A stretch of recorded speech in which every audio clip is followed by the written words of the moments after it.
우리 말씀 다 같이 한 목소리로 함께 읽도록 하겠습니다. 모든 세리와 죄인들이 말씀을 들으러 가까이 나오니 바리새인과 서기관들이 수군거려 이르되 이 사람이 죄인을 영접하고 음식을 같이 먹는다 하더라.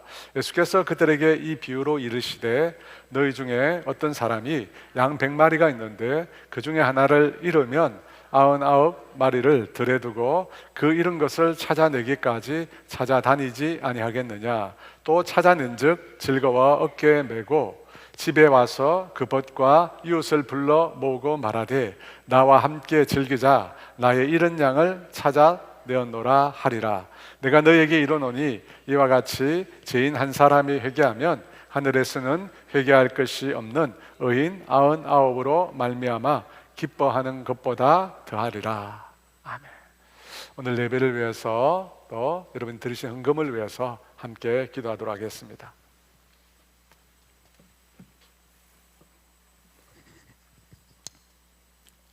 사랑과 은혜가 풍성하신 하나님 아버지, 거룩한 주님의 날 우리들을 주님의 전으로 불러주시고 예배 자리로 나오게 하심을 감사드립니다.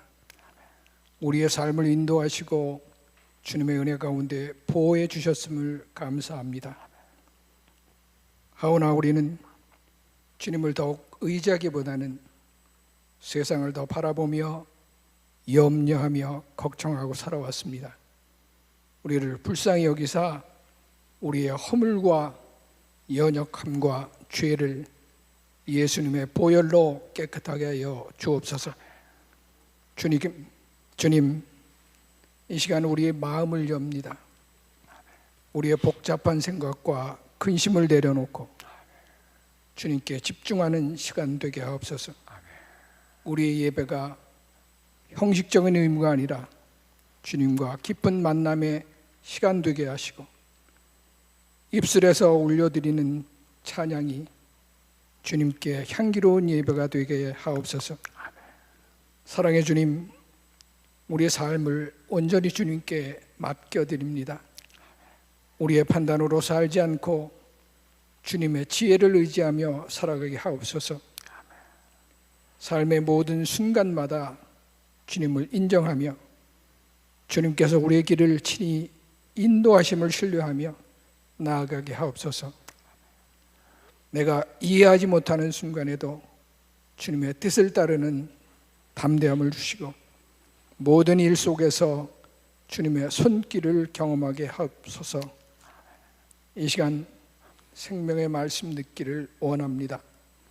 말씀 전하신 목사님에게 성령의 기름 부어 주셔서 그 말씀이 우리의 마음에 깊이 새겨지게 하옵소서. 듣기만 하는 자가 아니라 말씀을 따라 살아가는 참된 예배자가 되게 하옵소서. 우리에게 주신 것을 주님의 것으로 고백하며 물질의 경배를 올려드리오니 나누고 베푸는 삶 되도록 축복하시며 더 겸손하고 심령이 가난하여 간절히 주님을 찾는 자로 살아가게 하옵소서. 우리의 자녀들이 무엇을 하든지 자신의 하는 일에 탁월하게 하시고 누구 앞에서도 당당한 프로가 되게 하여 주시옵소서. 육신의 고통을 당하는 성도님들 놀라운 치유하심이 있도록 만나주시고 치료하시고 회복시켜 주시옵소서. 몸된 교우가 길이요 진리이신 주님의 복음을 널리 전파하는 교회, 우리를 구원하시기 위해 십자가를 지신 그 사랑을 체험하는 기적과 이적과 표적되는 교회가 되도록 사용하여 주시옵소서. 교회를 섬기는 손길들 주시는 힘 가지고 하게 하옵소서. 우리 조국 대한민국을 거룩하신 주님의 손에 올려드립니다. 긍휼히 여겨주시고 보호해 주시고 지켜 주옵소서. 역사의 주관자 되신 예수 그리스도의 이름으로 기도 올려드립니다. 아멘. 누가복음 14장 말씀은 이 제자에 관한 말씀이었습니다. 누구든지 예수님을 따르려면 자기 가족과 자기 자신보다 예수님을 더 사랑하는 자여야 한다는 것이었습니다. 또 제자는 자기 십자가를 지고 예수님을 따라야 한다고 했습니다. 그 제자에 관한 말씀을 마무리하시면서 예수님께서는 들을 귀가 있는 자는 들을지어다 라고 하셨습니다. 곧 하나님의 말씀을 듣기를 원하는 자, 가난한 마음으로 하나님의 말씀에 귀를 기울이는 자, 그 자는 하나님의 말씀을 들을 수 있다는 뜻입니다. 그 말씀을 하시자 세리와 죄인들이 예수님의 말씀을 들으려고 예수님 앞으로 나아오게 됩니다. 그 모습을 바라보고 있는 일단의 사람들이 있었습니다. 바로 서기관과 바리새인들입니다. 그들은 세리와 죄인들이 예수님께 나오는 것을 보고 다음과 같은 반응을 보였습니다. 2절 말씀입니다. 우리 같이 읽습니다. 바리새인과 서기관들이 수군거려 이르되 이 사람이 죄인을 영접하고 음식을 같이 먹는다 하더라. 바리새인과 서기관들은 수군거렸다고 합니다. 불만스럽게 투덜투덜 거렸다는 뜻입니다. 왜 그랬을까요? 예수님께서 세리와 죄인들을 영접하고 그들과 함께 음식을 먹었기 때문입니다. 그런데 왜 그들은 예수님께서 세리와 죄인들과 함께 먹는 것에 대해서 불만을 터뜨린 것일까요? 그 이유는 하나님께서는 죄인을 미워하시는데, 하나님은 죄인을 미워하시는데 의인 혹은 의로워지기 원하는 사람들은 그 죄인들을 멀리해야 한다고 생각했기 때문입니다. 여러분, 인도에는 이 카스트 제도라고 하는 신분 제도가 있습니다. 사람을 계급으로 나눈 것입니다. 지금은 많이 유명무실화 되었다고 하지만 아직도 도시를 벗어난 곳에는 이 제도가 유지되고 있다고 합니다. 우리나라에서도 조선시대에는 양반, 중인, 평민, 천민으로 계급이 나누어져 있었습니다. 마찬가지로 예수님 당시 이스라엘 사회도 사람을 여러 계층으로 구분했습니다. 눈에 보이는 계층을 만든 것은 아니지만 사람을 거룩함의 정도를 따라 분류했습니다. 거룩함의 정도. 왜냐하면 이스라엘은 거룩함을 굉장히 중시했습니다. 하나님은 거룩한 분이시기 때문입니다. 그래서 그 거룩함의 정도를 따라 사람을 분류한 것입니다. 그렇게 사람을 분류할 때 가장 거룩한 사람은 누가 될까요? 대제사장입니다. 이스라엘 백성의 죄를 가지고 속죄소 앞으로 나아가는 대제사장, 그 직분을 가진 사람이야말로 사람 중에서는 가장 거룩한 사람입니다. 그렇다면 반대로 율법적으로 볼 때 거룩하지 않는 사람은 누구일까요? 오늘 본문에 나오는 세리와 죄인들입니다. 여러분, 이 죄인이라고 하는 말은 우리가 잘 알고 있는 사악한 사람을 뜻하는 말이 아닙니다. 이스라엘에서 죄인은 종교적으로 타락한 사람, 혹은 세리와 창녀와 같은 천대받는 직업을 가지고 있는 사람, 혹은 이방인이나 사마리아인들처럼 하나님의 율법을 지키지 않는 사람, 그런 사람들을 통칭해서 죄인이라고 불렀습니다. 그러니까 지금 예수님의 말씀을 듣기 위해서 예수님께 나온 사람들은 당시 이스라엘 사람들이 판단할 때 율법적으로 불결한 사람들이었습니다. 율법적으로 깨끗하지 않는 사람들입니다. 사람들이 가까이 하기를 원치 않는 사람들입니다. 그런데 그 사람들을 예수님께서 영접하고 그들과 함께 음식을 함께 드셨다는 것입니다. 여러분, 이 죄인들과 교제하고 가까이 하는 것은 율법적으로 볼 때는 용납할 수 없는 일이었습니다. 왜냐하면 금묵자흑이라고 먹을 가까이 하면 검게 된다는 말처럼 거룩한 사람이라고 할지라도 그렇지 않는 사람들과 가까이 하면 어떻게 됩니까? 불결해진다는 것입니다. 율법적으로 불결해진다는 것입니다. 그래서 바리새인들과 서기관들이 예수님이 행한 행위에 대해서 수근거렸던 것입니다. 예수님께서 율법적으로 죄인인 자들을 영접하고 그들과 함께 음식을 드셨기 때문입니다. 당시 음식을 먹는다는 것은 그 사람들과 깊은 친분 관계를 맺겠다는 뜻이었습니다. 그렇게 멀리 해야만 되는 죄인들을 예수님께서 가까이 환영하고 함께 친분을 맺으시겠다고 예수님께서 드러내신 것입니다. 그래서 스스로 율법을 잘 지킨다고 믿는 바리새인과 서기관들이 예수님에 대해서 수근거렸던 것입니다. 그러자 예수님께서 오늘의 말씀을 비유로 드셨습니다. 죄인을 가까이 하는 예수님을 향해 불만스럽게 투덜거리는 바리새인과 서기관들의 모습을 보시고 예수님께서 오늘 비유를 말씀하셨다는 것입니다. 여러분, 비유는 잃어버린 양 한 마리를 다시 찾는 내용입니다. 그런데 이 비유에서 예수님께서 강조하시는 부분이 무엇일까요? 잃어버렸다는 것에 있습니다. 무언가 소중한 것을 잃어버렸다는 것에 예수님의 강조점이 있습니다. 그 마음, 그 예수님의 마음을 느낄 수 있는 표현이 4절에 나옵니다. 같이 있습니다. 너희 중에 어떤 사람이 양 100마리가 있는데 그 중에 하나를 잃으면 99마리를 들에 두고 그 잃은 것을 찾아내기까지 찾아다니지 아니하겠느냐. 어떤 사람에게 양 100마리가 있었다고 합니다. 그 중에 한 마리를 잃어버렸다고 합니다. 그러자 목자가 99마리를 들에 두고 그 잃어버린 한 마리 양을 찾아다닌다고 합니다.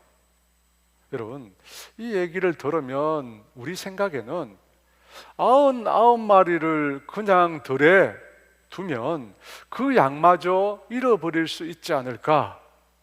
잃어버린 한 마리 양을 찾으러 가다가 도리어 남아있는 다른 양들을 잃어버리지 않을까? 그런 생각이 듭니다. 여러분, 그렇지 않습니까? 하지만 여러분, 양을 키우는 목자의 입장에서 보면 양은 자기 자식과 같은 존재입니다. 여러분, 목자에게 있어서 양은 단순히 가축이 아니라 그 양은 자기 자녀와 똑같습니다. 그렇게 본다면 한 마리를 잃어버렸다고 하면 그 목자는 어떻게 하겠습니까? 자기 자녀를 잃어버렸다면 어떻게 하겠습니까? 여러분, 100명이 아니라 내 자녀가 10명이라고 합시다. 근데 그 중에 한 자녀를 잃어버렸다는 것입니다. 여러분, 그러면 그 부모가 어떻게 할까요? 이제 9명이 되었으니까 잘 됐다. 입이 줄었네. 여러분, 그렇게 하겠습니까? 만약 그런 부모가 있다면 그 사람은 부모가 아닙니다. 부모가 아니에요. 진짜 부모라면 내가 잃어버린 그 한 자녀를 찾아 온 산과 온 들을 다 헤집고 다닐 것입니다. 집에 있는 9은 생각하지도 않고 잃어버린 그 자녀를 찾기 위해서 그 부모는 그야말로 분골쇄신, 뼈를 갈아서라도 자기 몸을 돌보지 않고 전력을 다해서 잃어버린 자녀를 찾으려고 할 것입니다. 언제까지요? 그 자녀를 찾을 때까지. 여러분, 그렇지 않습니까? 자녀를 잃어버리고 어떻게 편하게 밥을 먹을 수 있고 어떻게 두 다리를 다 뻗고 편하게 잠을 잘 수 있겠습니까? 절대 자녀를 잃어버린 부모는 그렇게 할 수 없습니다. 그렇게 하지 못합니다. 여러분, 그 부모의 심정이 오늘 성경에 그 잃은 것을 찾아내기까지 찾아다니지 아니하겠느냐. 여러분, 이것이 자녀를 잃어버린 부모의 마음입니다. 이것이 잃어버린 영혼을 향한 예수님의 애달픈 마음입니다. 누가복음 15장에는 3가지 비유가 나옵니다. 잃어버린 양, 잃어버린 동전, 잃어버린 아들입니다. 그런데 그 잃어버린 모든 것들은 오늘 본문에 나오는 죄인을 뜻합니다. 잃어버린 양, 잃어버린 동전, 잃어버린 아들은 모두 죄인입니다. 그 죄인을 향한 예수님의 마음, 그 마음은 너무나 안타깝고도 쓰라린 마음입니다. 왜냐하면 잃어버렸기 때문입니다. 잃어버렸어요. 반면에 그 죄인들을 향한 바리새인과 서기관들의 생각은 무엇일까요? 이 비유의 3가지 비유 중에 첫 번째, 두 번째 비유에는 그들의 생각이 나오지 않습니다. 이 마지막 탕자의 비유에 보면 그 사람들의 생각을 우리가 알 수가 있습니다. 돌아온 탕자를 대하는 형 맏아들을 통해서 오늘 우리는 바리새인과 서기관들의 마음이 어떤 것인지를 알 수 있습니다. 여러분, 탕자는 살아있는 아버지의 유산을 받아서 먼 나라로 가서 허랑방탕하게 그 모든 것을 다 써버렸습니다. 아버지의 생명 같은 그 재산을 다 허비해버리고 집으로 돌아왔는데 아버지가 그를 따뜻하게 맞아줍니다.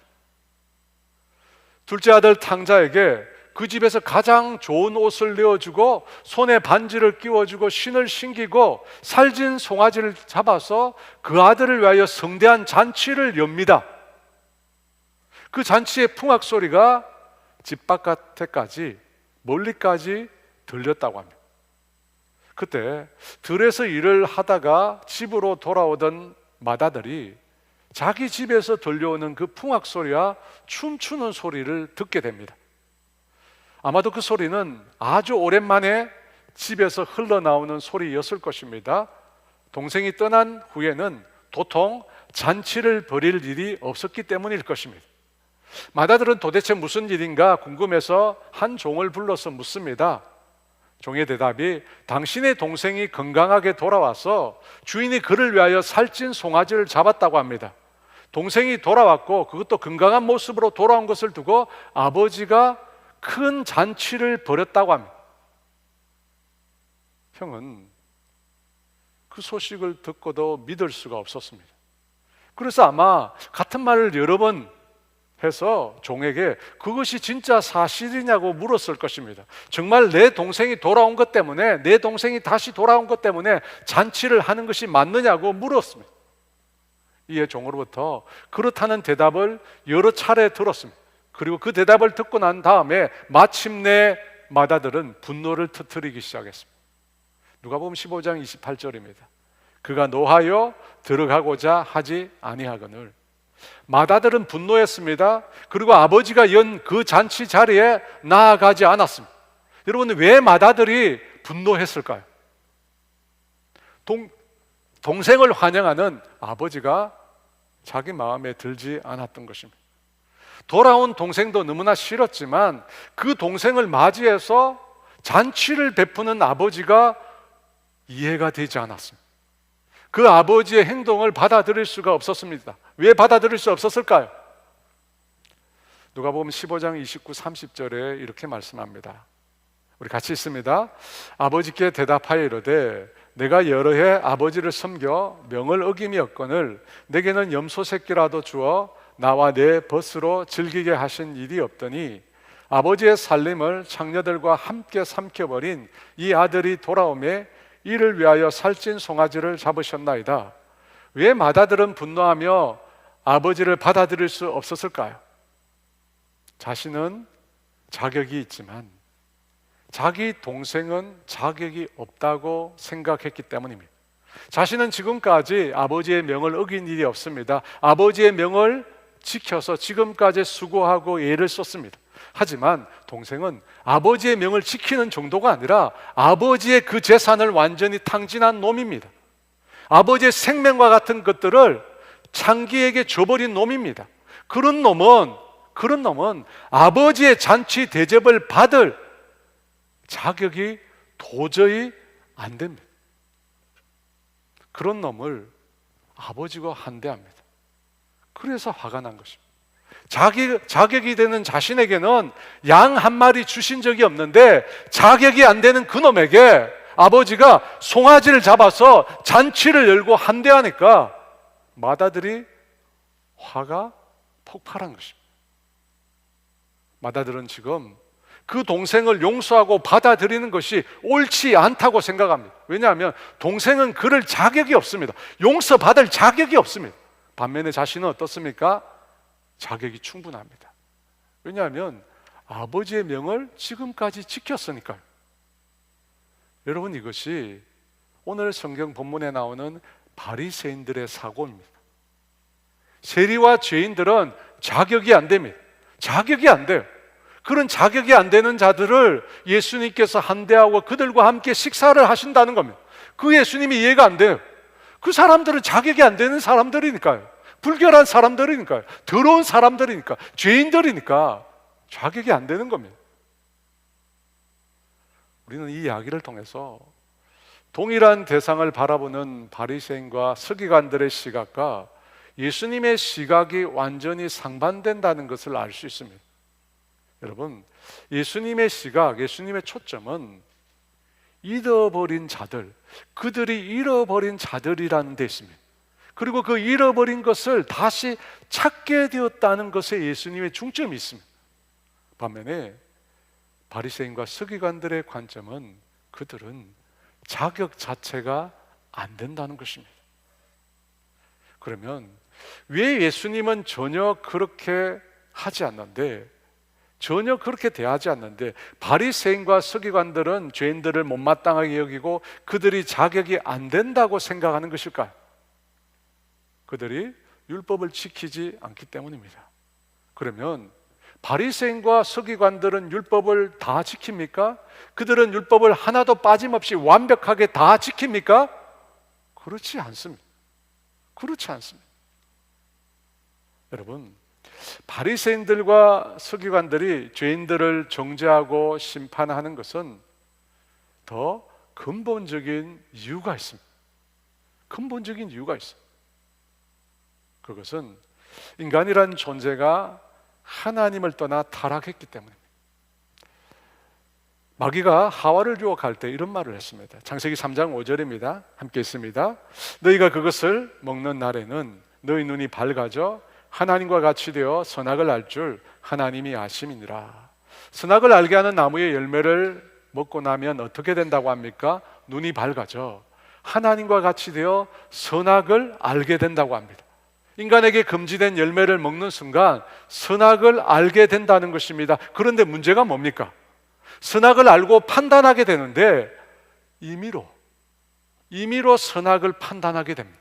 선악을 알게 되는데 하나님이 세우신 기준을 따라서 판단하는 것이 아니라 임의로 자기 마음대로 선악을 판단하게 된다는 것입니다. 왜냐하면 하나님의 기준, 하나님의 말씀을 버렸잖아요. 하나님 말씀하신 걸 버렸어요. 그래서 선악을 판단하기는 하는데 하나님의 기준이 아니라 임의로 자기 뜻대로 자기 생각대로 선악을 판단하게 된 것입니다. 그래서 여러분, 바리새인과 서기관들이 자기 마음대로 세리와 죄인들을 판단한 것입니다. 예수님께서 판단하신 기준이 아니라 자기 마음대로, 예수님은 그들을 환영하고 그들과 함께 식사를 나누셨는데 바리새인과 서기관들은 자기 마음대로 세리와 죄인들을 판단했습니다. 여러분, 죄인은 본래 자격이 없는 자입니다. 그런데 바리새인과 서기관들은 자신들은 하나님의 은혜를 받을 만한 자격이 있다고 생각합니다. 다른 죄인들은 안 되는데 자기는 된대요. 자기는 된다는 겁니다. 놀라운 것은 여러분, 하나님은 된대요. 하나님은 된다고 하는데 하나님은 돌아온 탕자도 아들의 자격이 된다고 하시는데 맏아들은 안 된다는 거예요. 아버지는 된다고 하는데 맏아들은 탕자가 아버지의 자격이 될, 아버지의 아들이 될 자격이 안 된다고 합니다. 아버지는 된다는데 맏아들은 안 된대요.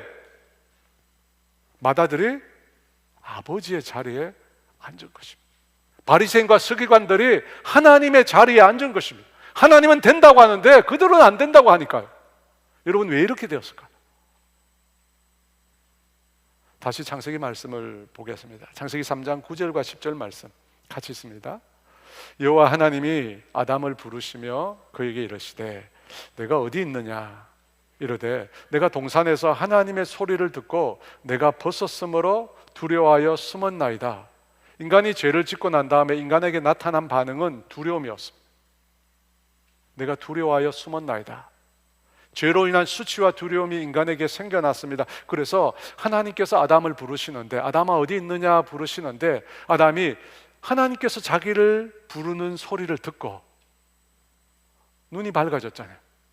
벗은 자기 몸을 보고 수치를 느끼고 하나님을 두려워하여 나무 사이에 숨었다고 합니다. 아담이 하나님을 두려워하기 시작했습니다. 여러분, 왜 아담이, 그전에는 그렇지 않았는데 왜 아담이 하나님을 두려워하기 시작했을까요? 하나님의 사랑에 대한 확신이 사라졌기 때문에, 하나님의 사랑을 그가 잃어버렸습니다. 자신이 지은 죄 때문에 하나님의 사랑에 대한 확신이 사라진 거예요. 나의 죄된 모습을 보고 여전히 하나님이 나를 사랑하실까 의심이 든 거예요. 내가 죄를 지었는데 여전히 하나님이 나를 사랑하실까 의심이 들면서 그때부터 하나님을 두려워하게 된 것입니다. 요한일서 4장 18절에 보면 그래서 이런 말씀합니다. 온전한 사랑이 두려움을 내쫓는다. 하나님의 사랑이 두려움을 내몬다고 합니다. 여러분, 왜 인간이 다 똑같은 죄인인데, 나도 죄인, 너도 죄인, 다 똑같은 죄인인데 왜 다른 사람을 판단하고 정죄합니까? 똑같은 죄인인데 왜 판단하고 정죄합니까? 하나님의 사랑을 잃어버렸기 때문입니다.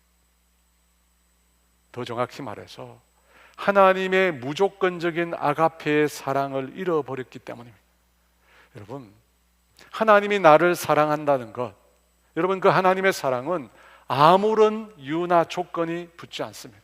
아무런 이유나 조건이 붙지 않고 나라는 존재 그 자체를 무조건적으로 하나님이 사랑하신다는 겁니다. 그것이 하나님의 사랑입니다. 그런데 그 하나님의 무조건적인 사랑을 잃어버린 것,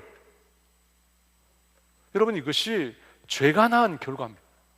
죄를 짓고 난 다음부터 하나님의 사랑에 대한 확신을 잃어버린 거예요. 그래서 하나님은 더 이상 인간을 사랑하지 않아. 하나님은 더 이상 인간을 귀하게 여기지 않아. 여러분, 아니잖아요. 하나님은 우리를 사랑하십니다. 하나님 여전히 우리 인간을 사랑하십니다. 그런데 인간이 하나님의 사랑을 확신하지 못하게 된 것입니다. 자신이 죄를 짓고 난 다음부터 그 죄 때문에 하나님이 두려워진 것입니다. 그래서 여러분, 그 다음부터 인간이 어떻게 합니까? 조건을 답니다. 조건을 달고 그것을 지켜야 한다고 말합니다. 율법을 지켜야 비로소 자격이 된다는 거예요. 율법을 지켜야 자격이 된대요. 근데 문제가 뭡니까? 그 누구도 율법을 완벽히 지켜낼 수가 없습니다. 율법을 지키면 구원을 얻는데, 율법을 지키면 하나님의 사랑을 얻는데, 그 누구도 완벽하게 율법을 지킬 수 없다는 것입니다. 그렇게 지킬 수 없는데 왜 하나님께서 율법을 주셨습니까? 아무도 지킬 수 없는데 인간의 힘으로 지킬 수 없다는 것을 깨닫도록 하시기 위해서 준 겁니다. 인간 자신의 힘으로, 인간 스스로의 힘으로 자신을 구원할 수 없다는 것을 깨닫도록 하시기 위해서 율법을 주신 거예요. 그러니까 여러분, 율법은 구원의 수단이 아니에요. 율법은 절망의 수단이에요. 율법을 통해서 도대체 내 힘으로 구원을 얻을 수 없다는 거예요. 그래서 누굴 바라보라는 거예요? 예수 그리스도를 바라보라는 거예요. 율법을 온전히 지킴으로 우리의 구원을 이루신 예수 그리스도를 바라보라는 거예요. 나 자신에겐 절망하고 나의 구원이 되시는 예수님을 바라보라는 것입니다. 여러분, 인간이 하나님의 무조건적인 사랑을 잃어버린 그 다음부터 조건을 달기 시작한 거예요. 조건을 달기 시작. 사랑받기 위해서는 조건을 이루어야 된다는 거예요. 그래서 부모들이 자녀들에게 조건을 답니다. 1등만 하면, 1등급만 받으면. 그래서 1등을 합니다. 1등급을 받습니다. 그 다음에 뭐라고 합니까? 방심하지 마. 아니, 1등급을 받았는데 1등을 했는데 만족하지 못합니다. 여러분, 인간의 조건에는 만족이 없습니다. 더더더 하는 거예요. 이루면 또 다음, 또 다음, 또 다음. 계속해서 조건을 이루라고 합니다. 여러분, 왜 그렇게 되었습니까? 왜 도대체 인간은 조건적인 존재가 되었습니까? 하나님의 무조건적인 사랑을 잃어버렸기 때문에. 우리를 사랑하시되 아무런 자격도 없는 우리를 무조건적으로 사랑하시는 그 하나님의 사랑을 우리가 잃어버렸기 때문입니다. 그래서 끊임없이 율법의 조건을 제시하고 그것이 이루지 못하면 어떻게 합니까? 정죄하고 심판하는 거예요. 여러분, 바리새인이 그렇잖아요. 율법의 조건을 제시합니다. 완벽히 지킬 수도 없는 거예요, 사실. 근데 그걸 요구합니다. 요구해요. 근데 그것이 이루지 못하면 어떻게 합니까? 정죄하고 심판합니다. 여러분, 이것이 타락의 모습입니다. 이것이 인간이 타락함으로 인간에게 나타나기 시작한 모습입니다. 사랑하는 여러분, 우리가 누군가를 정죄하고 심판하는 것은 우리의 죄된 성품의 발로입니다. 내가 죄인임을 보여주는 증거입니다. 여러분, 죄인이 하는 짓이 그것이거든요. 누군가를 정죄하고 심판하는 거예요. 자기의 기준을 세워놓고 그 기준에 이르지 못하면 야단치고 정죄하고 심판합니다. 왜? 자기 안에 하나님의 무조건적인 사랑이었기 때문입니다. 그렇다면 여러분, 이 병든 우리의 모습을 우리가 어떻게 고칠 수 있을까요? 바리새인과 이 서기관들의 잘못에서 우리는 어떻게 헤어날 수 있을까요? 먼저 우리가 분명히 알아야 할 것은 우리 자신이 의롭지 않다는 것입니다. 여러분, 우리 자신이 의롭지 않습니다. 그래서 내가 내리는 판단도 정확하지 않을 수 있습니다. 내가 내리고 생각하고 내리는 판단도 정확하지 않습니다. 여러분, 그걸 인정해야 돼요. 내가 생각하고 내가 내린 판단 한치의 오류도 없다. 천만에 여러분, 그렇지 않습니다. 바리새인과 서기관들은 스스로 의롭다고 생각했습니다. 하지만 예수님은 그렇지 않다고 말씀하셨습니다. 그러므로 내 판단과 내 기준이 정말 맞는지를 늘 분별해요. 어떻게 분별합니까? 하나님의 말씀을 기준으로 내 생각과 판단이 정말로 주님이 원하시는 것인지 우리는 분별할 수 있어야 합니다. 꽤 오래된 얘기인데, 제가 처음 새 차를 사고 얼마 되지 않은 날이었습니다. 이 공휴일이어서 우리 가족들을 태우고 과천의 서울대공원을 놀러 갔습니다.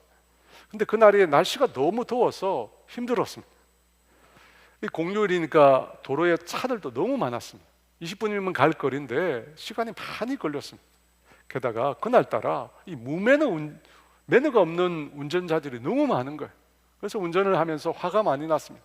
근데 뒷좌석에 아이들이 타고 있으니까 화를 참을 수밖에 없었습니다. 그렇게 차를 몰고 가는데 어느 순간인가 제 눈에 이 자동차 본네트 위에 검은 얼룩이 크게 묻어 있는 게 제 눈에 보이는 겁니다. 운전 중에 엉덩이를 들어서 제가 막 이렇게 살펴봤어요. 보니까 누가 담배를 피우고 그걸 제 차 본네트 위에 눌러서 끈 겁니다. 제법 심하게 담뱃불로 이 지진 흔적이 남아있는 것 같았습니다. 여러분, 그때부터 운전이 더 안 되는 거예요. 새 차잖아요. 처음 산 차예요. 마음이 너무 힘들어요. 지금은 괜찮습니다. 지금은 문짝만 안 떨어지면 괜찮은데 그때는 새 차잖아요. 애지중지한 차거든요. 맨날 닦고 했던 차. 근데 그 차에 새까만 것이 묻어 있으니까 운전을 하면서 별별 생각이 다 드는 겁니다. 도대체 어떤 놈이 이 짓을 했을까? 누가 남의 차에, 죄송합니다, 이런 개싸가지 짓을 했을까? 화가 나는 거예요. 그때 유력한 용의자가 한 명 생각났습니다. 당시 한동 아파트에 제가 살고 있었는데 그 아파트에 골초가 한 명 있었습니다. 젊은 친구인데 이 친구가 시도 때도 없이 담배를 피는 거예요. 제가 금요 철야기도를 마치고 집에 갈 때도, 새벽에 새벽기도 가려고 일찍 일어나서 집을 나설 때도, 그때도 늘 담배를 물고 있는 거예요. 야, 담배를 어떻게 저렇게 필 수 있을까? 근데 그때 그 친구가 생각나는 거예요. 틀림없이 그놈 짓이다. 아이들이 있는데 아파트에서 담배 피는 것도 마음에 안 드는데 남의 차까지 이런 꼴을 만들어 놨으니까 화가 그야말로 머리 끝까지 나는 거예요. 여러분, 그때부터 이 운전이 더 안 돼요. 앞이 안 보여요. 앞이. 너무 화가 나서 앞이 안 보이는 거예요. 마음속으로 이러다가 사고가 나겠다. 마음을 막 진정시켰어요. 마음을 진정시키고 겨우겨우 서울랜드에 도착을 했습니다. 차를 세우자마자 본네트 앞으로 달려갔습니다. 저는 정말 분명히 담배째라고 생각했어요. 근데 그렇게 화를 냈는데 실제로 보니까 담배째가 아니었습니다. 거무대대한 이 버찌 같은 열매가 묻었더라고요. 물티슈를 꺼내서 닦으니까 흔적도 남지 않고 다 사라지는 거예요. 근데 그걸 보는데 너무 어이가 없는 거예요. 아니 이걸 가지고 내가 그렇게 화를 내었나 싶은 거예요. 그러고 나서 제가 공원에 들어가려고 돌아서는데 정말 성광 같은 한 줄기 빛이 제 속에서 임했습니다. 그리고 들려왔어요. 야, 너 그 사람 그렇게 욕한 것은 어떻게 할 거니? 당연히 그 사람은 들은 건 아니잖아요. 그런데 그 음성이 들리는데 제 자신이 너무 부끄러운 거예요. 잘 알지도 못하면서 다른 사람의 행동을 보고 미리 판단하고 욕을 한 것입니다. 미리 판단하고 욕한 것입니다. 그것이 얼마나 큰 잘못인지, 그것이 얼마나 큰 죄인지 주님이 저에게 지적해 주신 거예요. 사랑하는 여러분, 우리는 우리 자신이 맞다고 생각하지만 그 생각이 틀릴 수 있습니다. 내 판단이 틀릴 수 있습니다. 나의 옳고 그름의 기준이 틀릴 수 있습니다. 왜냐하면 우리는 타락한 죄인이고 선악을 임의로 판단하는 죄성을 우리가 가지고 있기 때문입니다. 여러분 그걸 인정해요. 그리고 의로운 판단을 유일하게 내릴 수 있는, 유일하게 의롭고 공정한 판단을 내릴 수 있는 분은 주님밖에 없다는 사실을 우리가 알아야 합니다. 두 번째, 바리새인과 서기관들이 죄인들을 율법으로 정죄한 것은 하나님의 무조건적인 사랑을 그들이 상실했기 때문에, 그들 안에 하나님의 무조건적인 사랑이 없기 때문에, 그래서 이 바리새인과 서기관들의 정죄와 심판에서 벗어나려면 하나님과의 관계를 회복해, 하나님과의 사랑의 관계, 이것을 우리가 회복해야 합니다. 무조건적으로 우리를 사랑하시는 그 하나님과의 관계를 회복해야 돼요. 하나님과 사랑의 관계를 회복하기 위해서 먼저 우리 안에 하나님에 대한 잘못된 이미지를 새롭게 합니다. 사랑하는 여러분, 죄로 인하여 인간이 타락한 이후에 그 결과가 가져온 가장 치명적인 문제가 뭡니까? 하나님을 더 이상 사랑의 하나님으로 생각하지 않는다는 것입니다.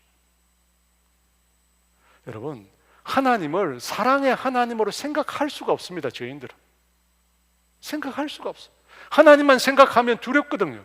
하나님만 생각하면 죄로 나를 멸할 것 같거든요. 너무너무 두려운 거, 너무너무 공포스러운 거. 여러분, 이것을 극복하지 않고는 절대로 하나님과의 사랑의 관계를 회복할 수가 없습니다. 하나님이 두렵고 무서운데 하나님께서 늘 나를 심판하러 서 있는 괴물과 같은데 어떻게 그 하나님께 가까이 나아갈 수 있겠습니까? 불가능합니다.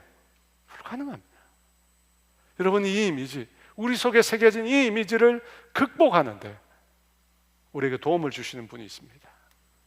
누구십니까? 성령님이십니다.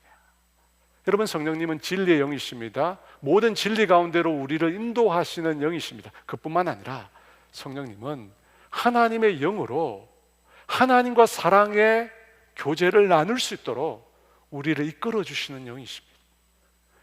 로마서 8장 15절에 이렇게 말씀합니다. 우리 같이 읽어볼까요? 너희는 다시 무서워하는 종의 영을 받지 아니하고 양자의 영을 받았으므로 우리가 아빠 아버지라고 부르시느니라. 다시 무서워하는 종의 영을 받지 않았대. 여러분, 성령님은 우리를 무섭게 하는, 우리를 결박케 하는 그런 영이 아니십니다. 성령님은 어떤 영이십니까? 하나님의 영으로 우리로 하여금 하나님을 아빠 아버지라고 부르게 한다고 합니다. 아빠 아버지. 여러분, 아빠는 어린아이가 부르는 말입니다. 아버지를 친근하게 가깝게 부르게 하는 말입니다. 여러분, 성령님은 하나님을 그렇게 친근하게 가깝게 부를 수 있도록 하나님과 우리의 교제를 회복시키는 분이십니다. 그러므로 여러분, 그 성령님을 가까이 하십시오. 하나님의 영이신 성령님을 가까이 하십시오. 그분이 하나님과의 친밀한 사랑 가운데로 우리를 인도해 주실 것입니다. 사랑하는 여러분, 하나님은 정말 우리에게 두려움과 공포를 주시는 분이실까요? 절대 그렇지 않습니다. 절대 그렇지 않아요.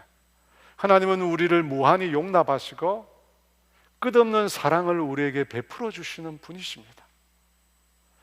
앞서 인간이 하나님의 사랑을 잃어버린 이후부터 조건을 단다고 했습니다. 조건을 달아요. 그 조건을 이루어야 된다고 합니다. 왜 그렇습니까? 아무런 자격도 아무런 조건도 묻지 않는 무조건적인 하나님과의 사랑을 잃어버렸기 때문에.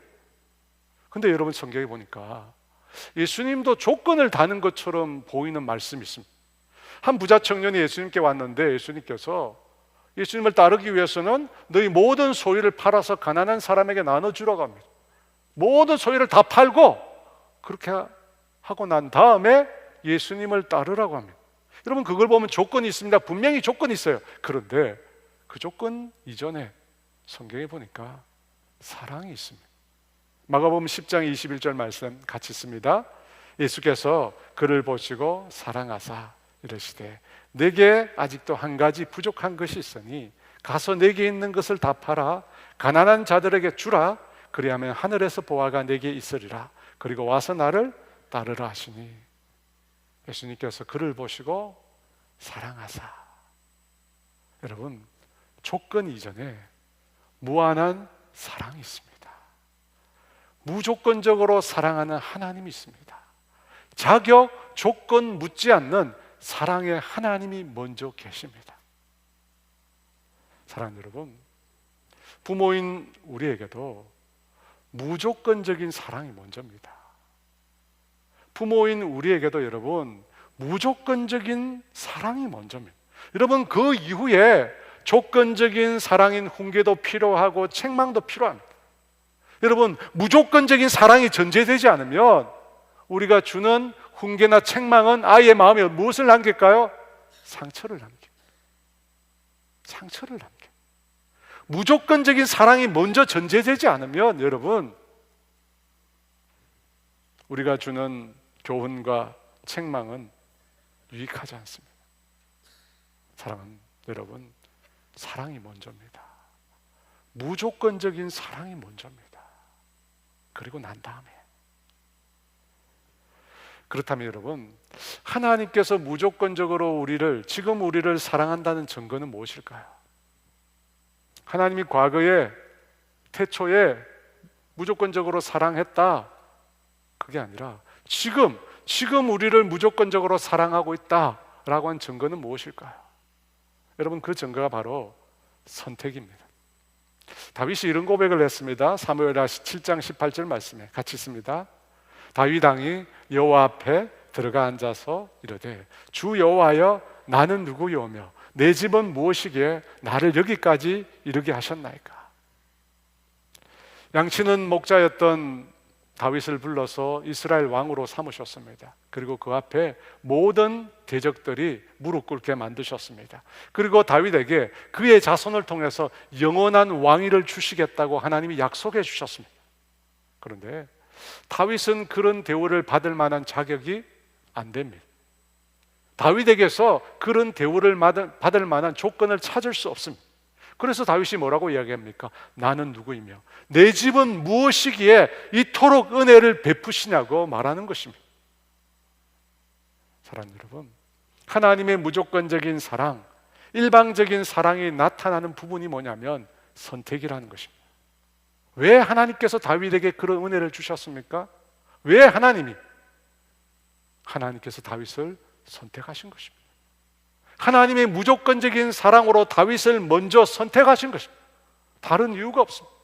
다윗의 모습을 보고 선택한 것이 아니라 하나님께서 다윗을 무조건적으로 선택하신 거예요. 그 어떤 이유도 조건도 찾을 수가 없습니다. 여러분 마찬가지입니다. 저와 여러분도 마찬가지입니다. 우리가 어떻게 하여 예수를 믿고 구원을 얻고 영생을 얻고 천국을 소유한 하나님의 자녀가 될 수 있었습니까? 여러분의 공로입니까? 여러분의 노력입니까? 여러분의 지혜입니까? 여러분의 구원을 위해서 행한 일이 뭐가 있습니까? 아무것도 없잖아요. 하나님의 일방적인 선택입니다. 하나님의 무조건적인 선택입니다. 창세전에 그리스도 안에서 우리를 선택하셨다고 했습니다. 이 세상이 지어지기도 전에 하나님이 선택하신 거예요. 무조건적인 하나님의 사랑의 결과인 것입니다.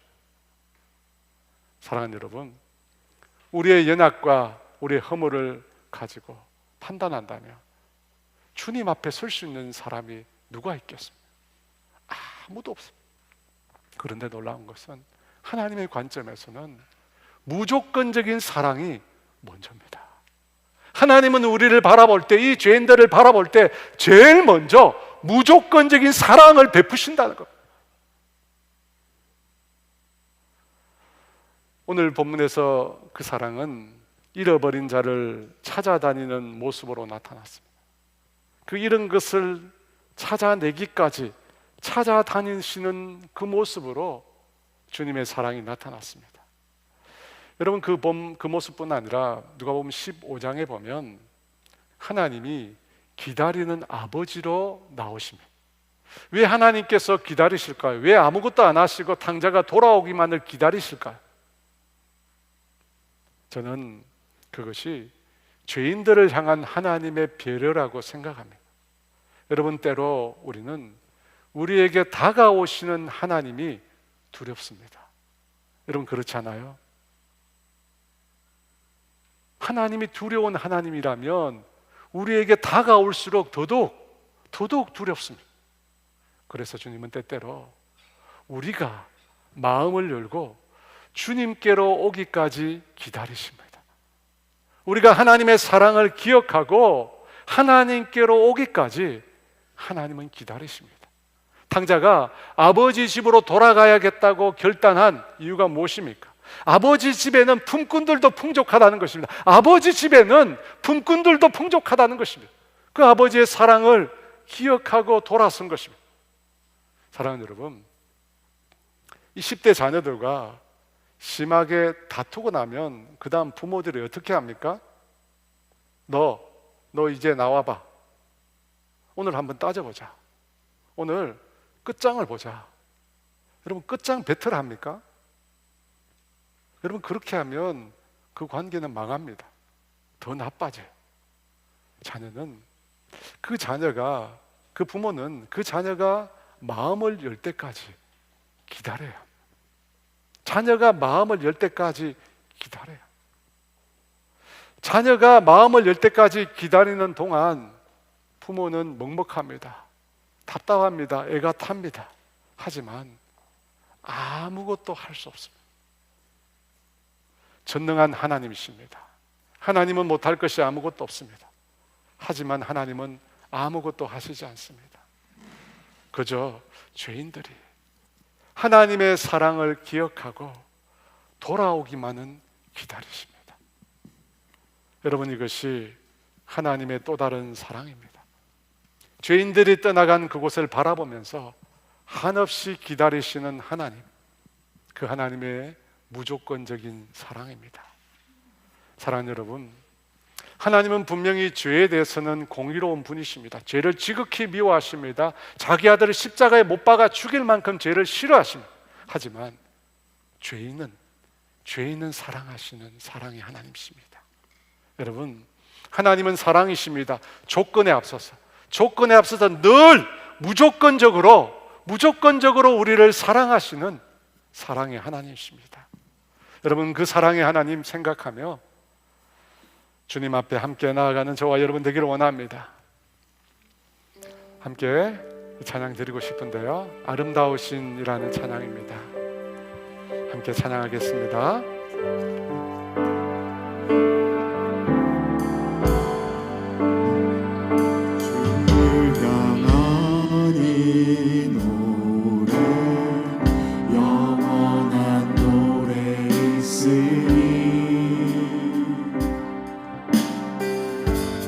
향한 주님의 크신 사랑 영원히 찬양하리라.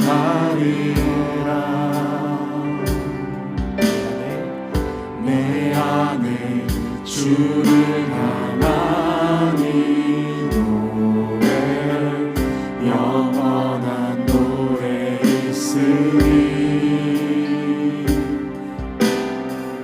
날 향한 주님의 그 되신 사랑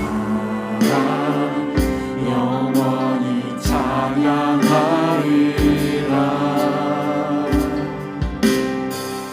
영원히 찬양하리라. 아름다우신 오 놀라우신 영원할 수 없는 사랑 오 위대하신 하나님의 사랑 영원히 찬양하리.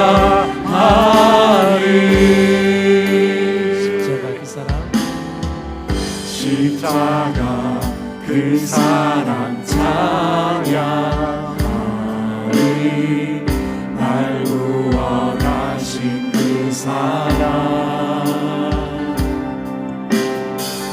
내 삶을 드려 찬양하리라.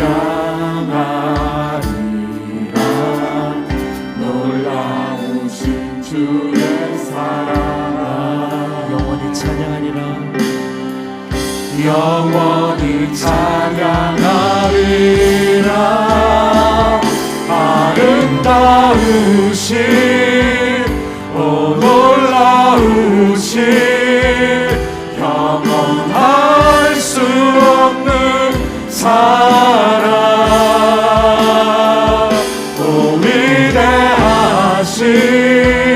하나님의 사랑 영원히 찬양하리. 주와 같은 분은 없네. 이 세상 그 누구도 주와 같은 분은 없네. 누구도 이길 수 없네. 주와 같은 분은 없네. 이 세상 그 누구도 주와 같은 분은 없네.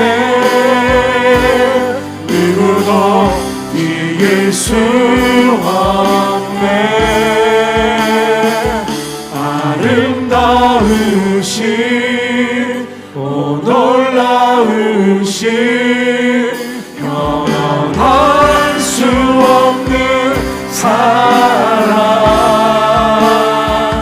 오 위대하신 하나님의 사랑 영원히 찬양하리.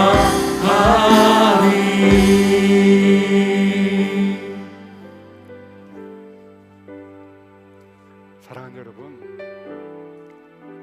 여러분 누가 자격이 없다고 합니까? 누가 자격이 없다고 합니까? 주님은 아버지의 모든 것들을 다 흡의하고 방황하고 이 세상에서 죄된 삶을 살아가는 그 당자도 내 아들이라 무조건적인 사랑을 베풀어 주시는 분이십니다. 여러분, 누가 하나님의 사랑의 자격을 구합니까? 누가 이 조건을 지켜야 하나님이 너를 사랑한다고 말합니까? 여러분, 그것은 하나님의 사랑이 아닙니다. 하나님은 그렇게 우리를 사랑하지 않으셨습니다. 하나님은 무조건적으로 아무런 자격도 아무런 조건도 아무런 이유도 붙지 않으시고 내가 너를 사랑한다, 내가 너를 포기하지 않고 끝까지 사랑한다고 말씀하시는 분이십니다. 여러분, 하나님을 오해하지 마십시오. 하나님을 오해하지 마십시오. 성경이 말하는 하나님은 그 하나님이 아니십니다. 여러분, 이 세상에 그 하나님의 사랑이 없을 뿐입니다. 이 죄인들 가운데 하나님의 무조건적인 사랑이 없을 뿐입니다. 그래서 끊임없이 정죄하고 심판하고 판단하는 거예요. 나와 다르다고, 내 기준에 맞지 않는다고 정죄하고 판단하고 심판하는 거예요. 내가 뭐라고? 여러분 기억하십시오.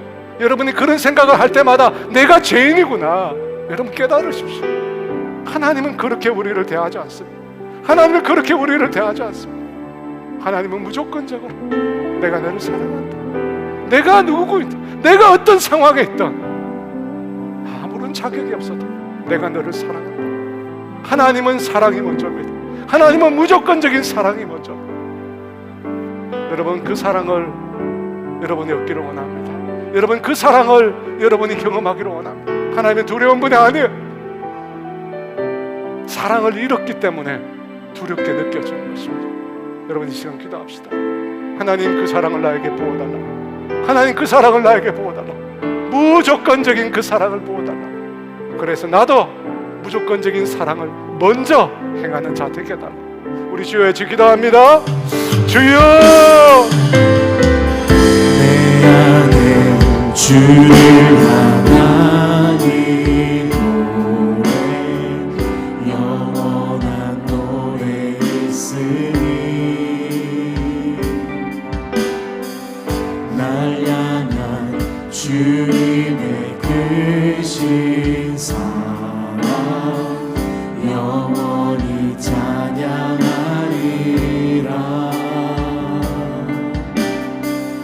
내 안에 주를 향한 이 노래 영원한 노래 있으니 날 향한 주님의 크신 사랑 영원히 찬양하리라.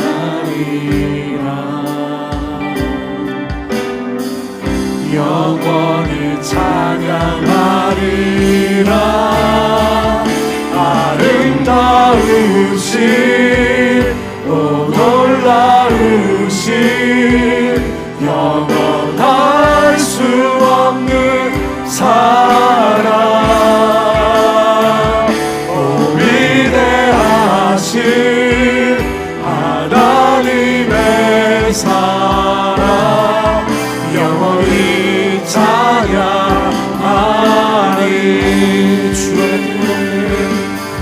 주와 같은 분은 없네.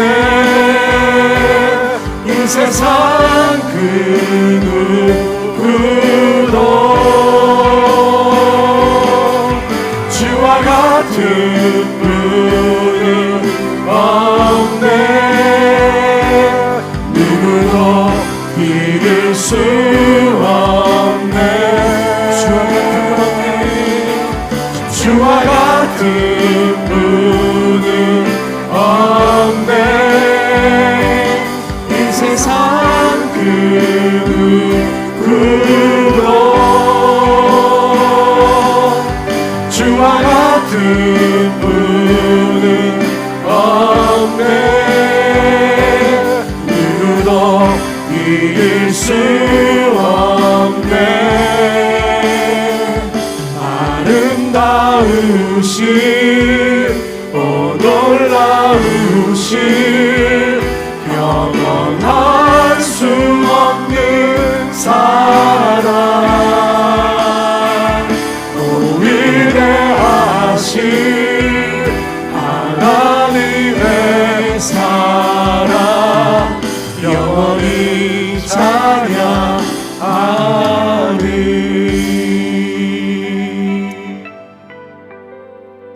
하나님 아버지 용서하여 주시옵소서.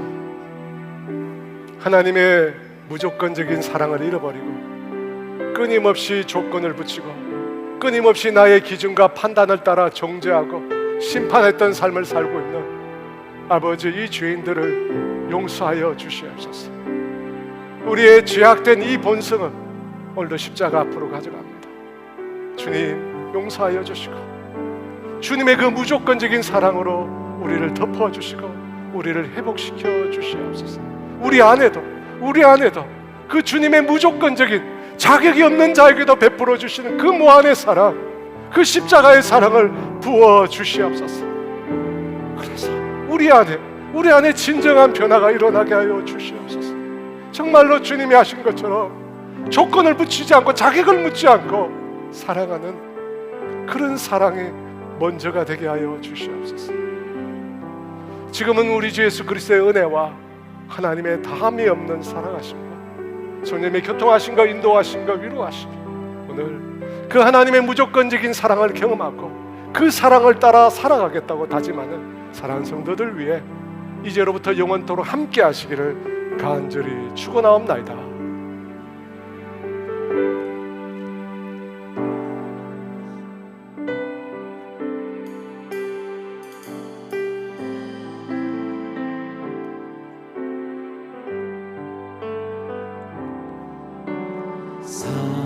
사랑스러운 주님의 음성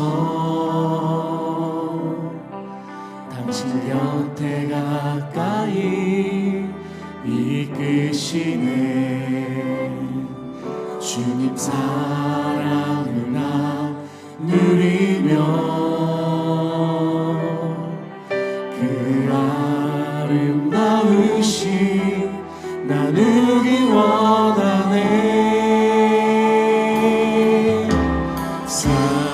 사랑스러운 주님 음성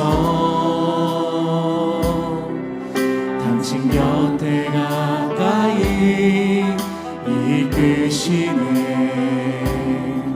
주님 사랑을 나 누리며 그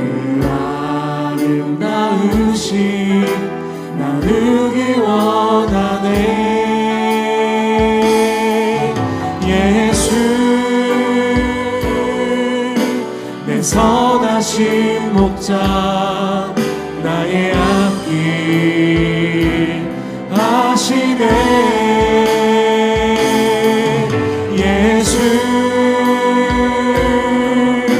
진실하신 주께 내 삶을 드립니다 예수 내 선하신 목자 나의 앞길 하시네 예수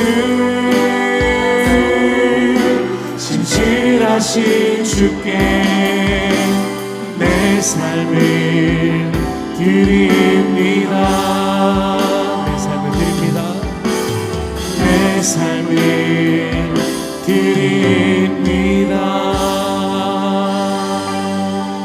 네.